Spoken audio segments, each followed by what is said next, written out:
Hello friends, welcome to Flourish Learning. शिक्षणाने माणूस समृद्ध होतो. चला तर मग आज आपण इयत्ता 10वी गणित भाग 1 मधील पाठ 3 अंकगणिती श्रेणी शिकूयात, समजून घेऊयात आणि समृद्ध होऊयात.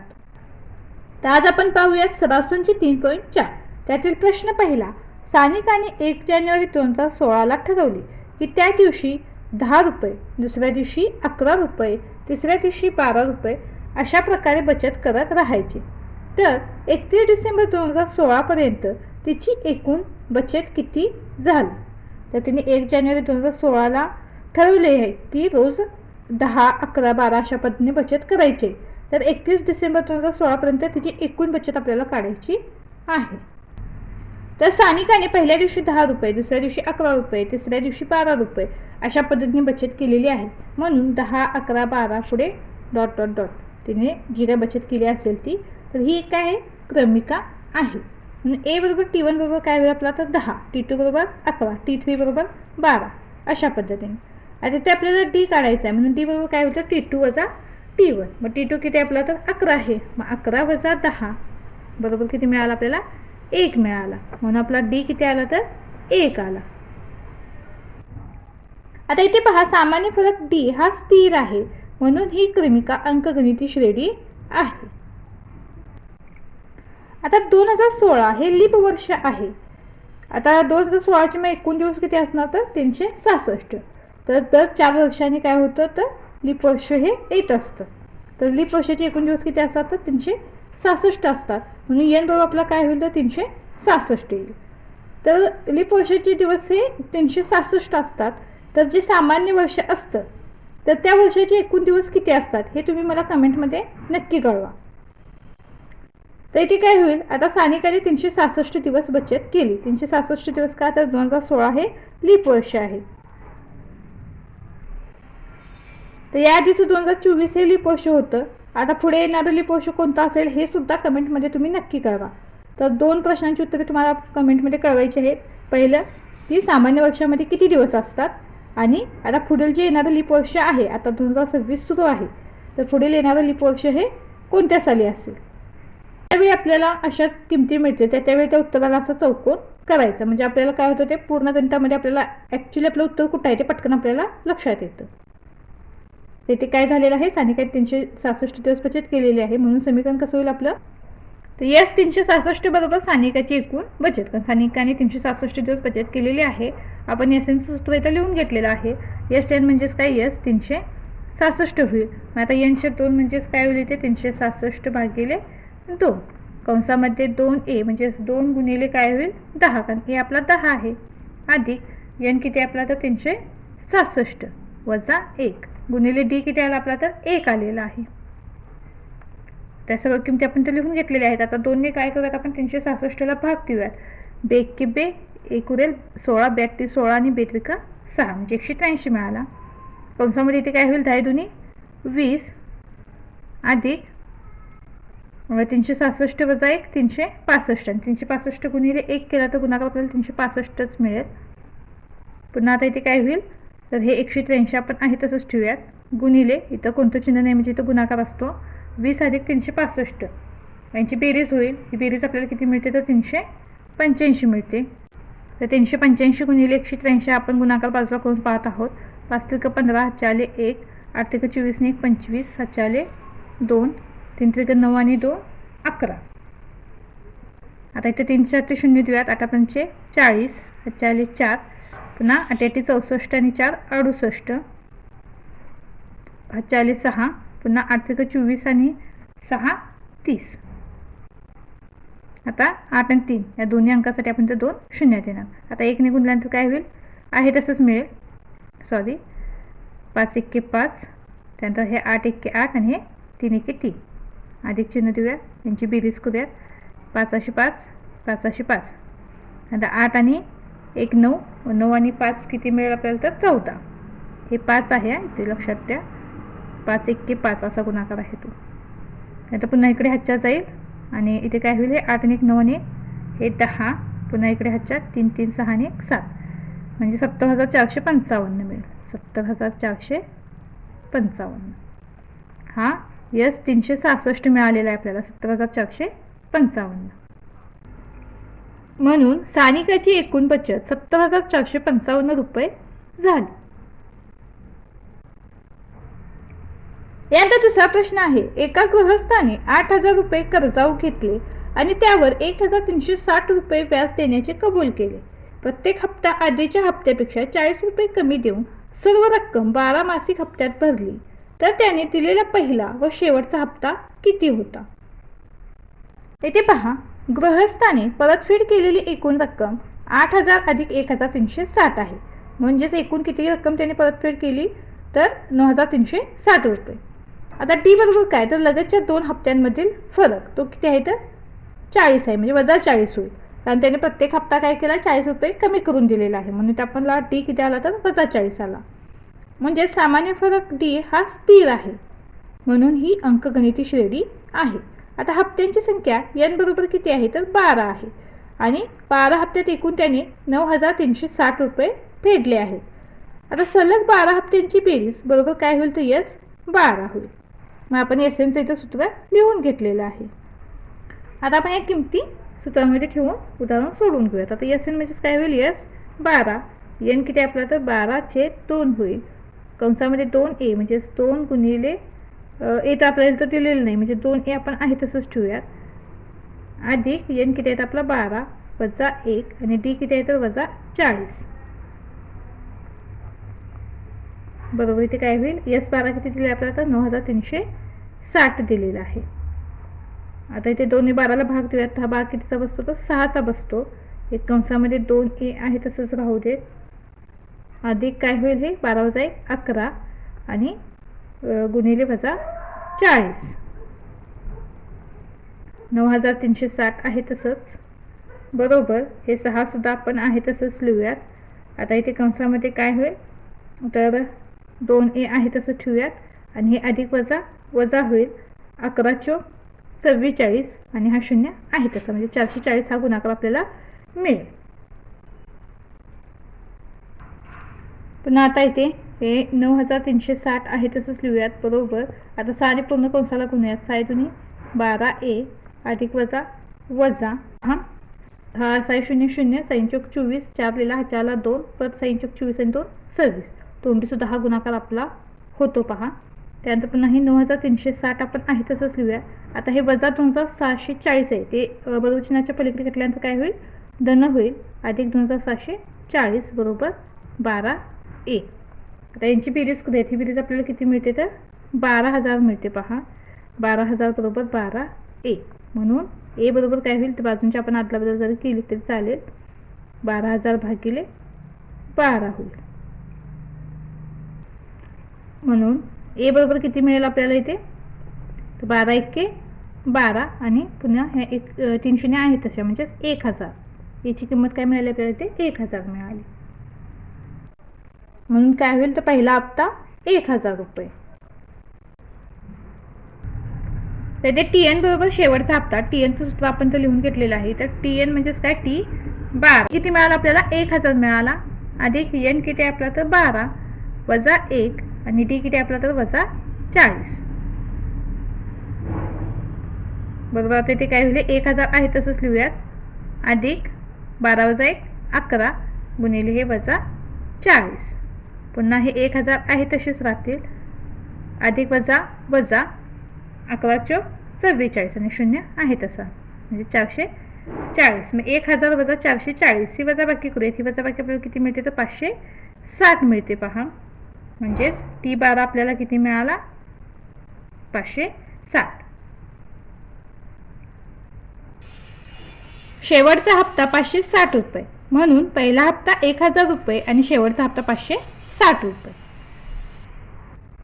तिसरा प्रश्न, सचिनने राष्ट्रीय बचत प्रमाणपत्रांमध्ये पहिल्या वर्षी 5,000 रुपये, दुसऱ्या वर्षी 7,000 रुपये, तिसऱ्या वर्षी 9,000 रुपये याप्रमाणे रक्कम गुंतवली तर त्याची 12 वर्षातील एकूण गुंतवणूक किती? तर सचिनने 12 वर्षात गुंतवलेली रक्कम 5,000 रुपये, 7,000 रुपये, 9,000 रुपये अशाप्रमाणे आहे. म्हणून 5,000, 7,000, 9,000 ही क्रमिका मिळते. आता ए बरोबर T1 बरोबर 5,000, T2 बरोबर 7,000, T3 बरोबर 9,000. आपल्याला तर टी काढायचं आहे. मग टी म्हणजेच काय, T2 वजा T1. 7,000 वजा 5,000 ही वजाबाकी करूयात. ही वजाबाकी आपल्याला किती मिळते तर 2,000 मिळते. म्हणून डी आपल्याला किती मिळाला तर 2,000 मिळाला. तर इथे सामान्य फरक डी हा स्थिर आहे म्हणून ही अंकगणिती श्रेणी आहे. आता एन बरोबर 12 वर्षांची गुंतवणूक काढायची आहे. S12 बरोबर 12 वर्षातील एकूण गुंतवणूक. आता आपण ते एसएनचं सूत्र लिहिलेलं आहे. आता सूत्रामध्ये किमती ठेवूयात. एसएन म्हणजेच S12. एन किती होईल आपला 12/2 कंसामध्ये 2A म्हणजेच 2 गुणिले 5,000 अधिक एन किती आपलं तर 12 आहे, 12 वजा 1 आणि डी किती मिळाला आपल्याला तर 2,000 मिळालेला आहे.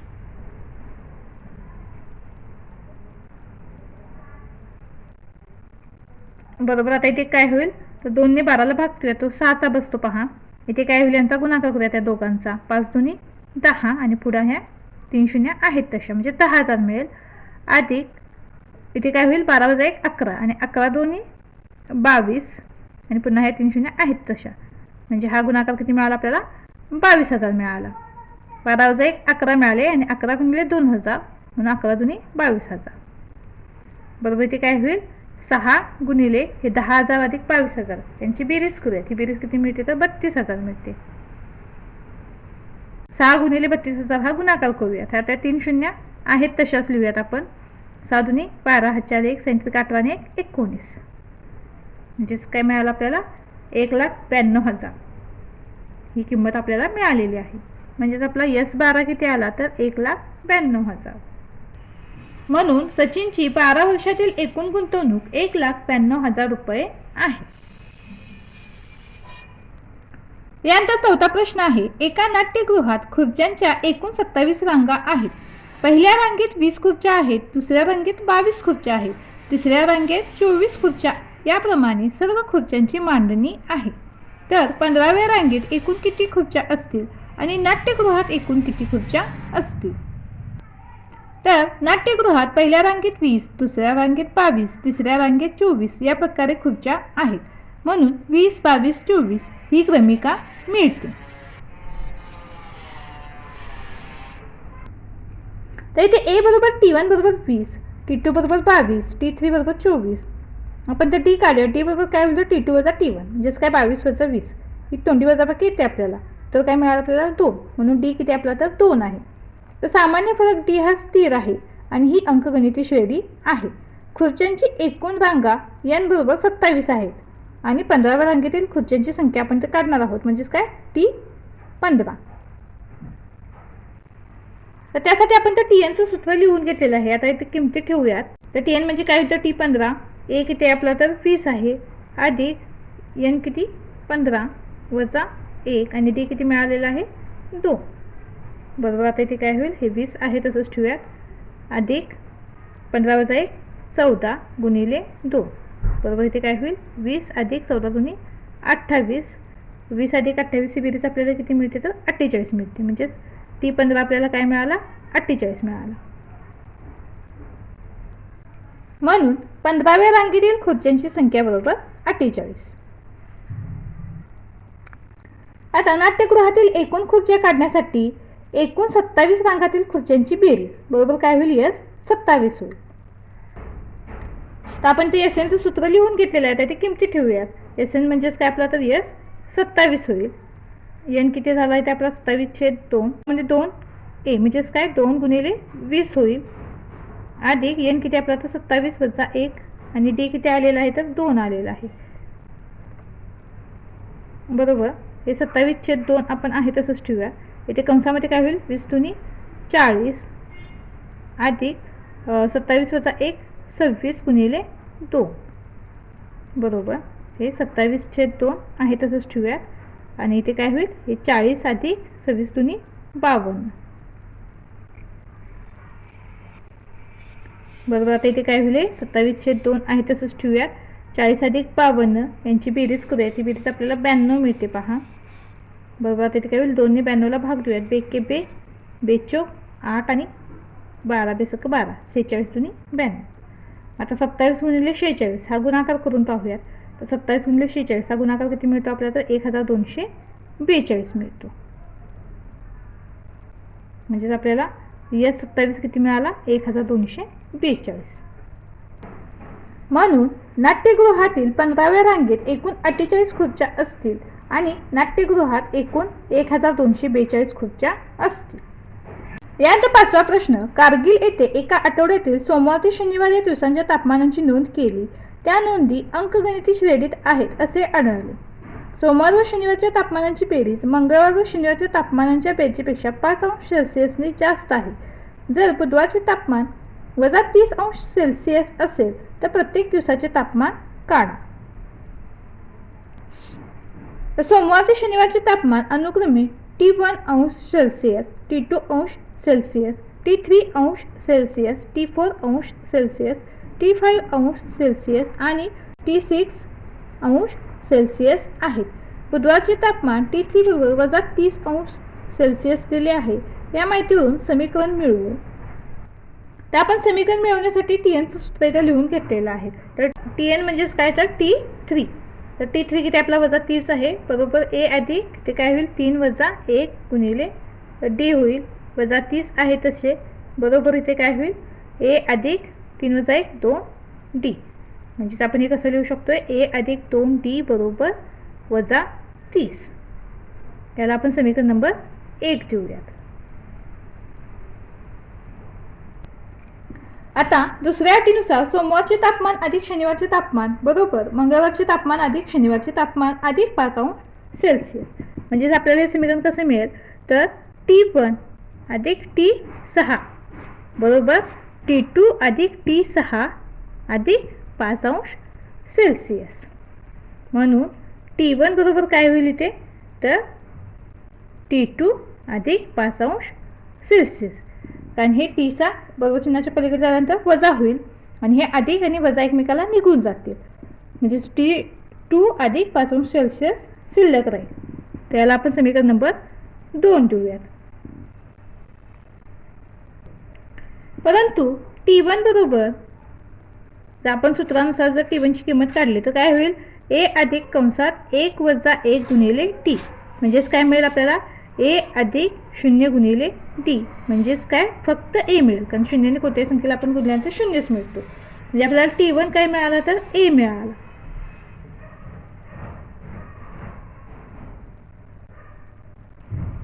त्याच पद्धतीने आपण जर T2 जर काढला तर T2 सुद्धा या सूत्रानुसार कसा मिळेल आपल्याला तर A अधिक कंसामध्ये 2 वजा 1 गुणिले D. A अधिक 2 वजा 1 D. मी एक आपण लिहिला नाही लिहिला तर चालेल. म्हणजेच काय मिळेल A अधिक D. T2 काय मिळाला आपल्याला A अधिक D. तर T1 व T2च्या ज्या किमती आपल्याला मिळालेल्या आहेत त्या आपण काय करत समीकरण 2 मध्ये लिहूयात. तर समीकरण 2 आपण तर पुन्हा लिहून घेतलेलं आहे. T1 आपल्याला A मिळालेला आहे पहा. मग A बरोबर इथे काय होईल तर A अधिक D अधिक 5 अंश सेल्सिअस. म्हणून आता हे काय होईल हा A पण आपण ही सर्व पद्धत आपण एकत्रित लिहिली तर A ला A निघून जाईल पहा. म्हणजे आपल्याला काय मिळेल तर हवं तर आपण ते लिहून पाहूयात. हे काय होईल A आहे तसं लिहिलं हे बरोबर चिन्हाच्या अलीकडे येऊन काय होईल ऋण होईल A वजा A वजा D बरोबर 5 अंश सेल्सिअस. मग A ला A निघून जाईल. मग D बरोबर काय होईल चिन्हाला ऋण चिन्ह नसतं म्हणून आपण काय करूयात इथे संख्येला ऋण चिन्ह देऊया आणि D बरोबर आपल्याला काय मिळेल ऋण 5 अंश सेल्सिअस मिळेल. आता D बरोबर ऋण 5 अंश सेल्सिअस ही किंमत आपण समीकरण 1 मध्ये लिहूयात. मग समीकरण 1 काय आपला तर A अधिक 2D बरोबर वजा 30. मग आता इथे काय होईल तर A अधिक 2 गुणिले वजा 5 बरोबर वजा 30 होईल. म्हणजेच काय होईल तर A वजा 10 बरोबर वजा 30. मग A बरोबर काय होईल तर वजा 30 अधिक 10 म्हणजेच काय मिळेल आपल्याला वजा 20 अंश सेल्सिअस मिळेल. तर इथे A ची किंमत आपल्याला काय मिळाली तर वजा 20 अंश सेल्सिअस. 20 अंश सेल्सिअस म्हणजेच काय सोमवारचे तापमान. तर तापमानाच्या नोंदी अंकगणिती श्रेणीत आहेत. T1 बरोबर वजा 20 अंश सेल्सिअस, T2 बरोबर T1 अधिक T. तर T1 किती आहे आपला तर वजा 20 आहे अधिक वजा 5. मग काय होईल आता वजा 20 अधिक वजा 5 बरोबर काय मिळेल आपल्याला तर दोन्हींना दोन चिन्ह असल्यामुळे बेरीज होईल आणि चिन्ह मोठ्या संख्येचं म्हणजे -25°C. T2 किती मिळाला आपल्याला तर -25°C. तर T3 बरोबर T2 अधिक D. T2 किती आला आपला -25 अधिक D किती आहे आपला -5. इथे सुद्धा काय होईल -25 अधिक -5 म्हणून T3 बरोबर आपल्याला काय मिळेल दोन्हींना दोन चिन्ह असल्यामुळे बेरीज होईल आणि चिन्ह समानतेचं -30°C. अँड T4 बरोबर T3 अधिक D. T3 किती आला आपला -30 अधिक -5 बरोबर काय होईल -30 -5 होईल म्हणून T4 बरोबर आपल्याला काय मिळेल तर -35°C. तर T5 बरोबर T4 अधिक T बरोबर काय होईल तर -35°C अधिक -5 म्हणजे -35 अधिक -5 -35 -5 काय होईल -40°C म्हणजे T5 काय मिळालं आपल्याला -40°C. त्याच पद्धतीने आपण T6 सुद्धा काढलेला आहे. T5 अधिक D -40 अधिक -5 -40 -5 तर T6 किती मिळाला आपल्याला -45°C. तर इथे TNचं सूत्र लिहून आपण इथं काय केलेलं आहे समीकरण 1 मिळवलं. त्यानंतर आपण समीकरण 2 मिळवलं. त्यानंतर समीकरण 1 आणि 2 वरून आपण A आणि D च्या किमती ते मिळवलेल्या आहेत आणि त्यावरून आपण T1, T2, T3, T4, T5 आणि T6 अशा सर्व किमती मिळवलेल्या आहेत. यानंतर 6वा प्रश्न आहे. जागतिक पर्यावरण दिनानिमित्त त्रिकोणाकृती भूखंडावर वृक्षारोपणाचा कार्यक्रम आयोजित करण्यात आला. पहिल्या ओळीत 1 झाड, दुसऱ्या ओळीत 2 झाडे, तिसऱ्या ओळीत 3 याप्रमाणे 25 ओळीत झाडे लावली तर एकूण किती झाडे लावली. तर पहिल्या ओळीतील झाडांची संख्या A बरोबर 1. त्यानंतरच्या प्रत्येक ओळीत क्रमवार झाडांच्या संख्येत 1 ने वाढ झालेली आहे म्हणून ती झाडे ओळींच्या क्रमानुसार 1, 2, 3 ... 25 अशी लावलेली आहेत. म्हणून A बरोबर T1 बरोबर 1, T2 बरोबर 2, T3 बरोबर 3. आता आपण D काढूयात. तर D काढण्यासाठी आपण काय करूया तर T2 वजा T1 म्हणजेच 2 वजा 1 होईल. ही वजाबाकी किती मिळते तर 1 मिळते म्हणून D बरोबर काय मिळाला आपल्याला 1 मिळाला. सामान्य फरक T हा स्थिर आहे. ही अंकगणिती श्रेणी आहे. आता ओळींची संख्या n बरोबर 25 म्हणून 25 ओळीतील झाडांची संख्या बरोबर S25 होईल. तर SNचं सूत्र आपण तर लिहून घेतलेलं आहे. आता इथे सूत्रामध्ये आपण किमती ठेवूया.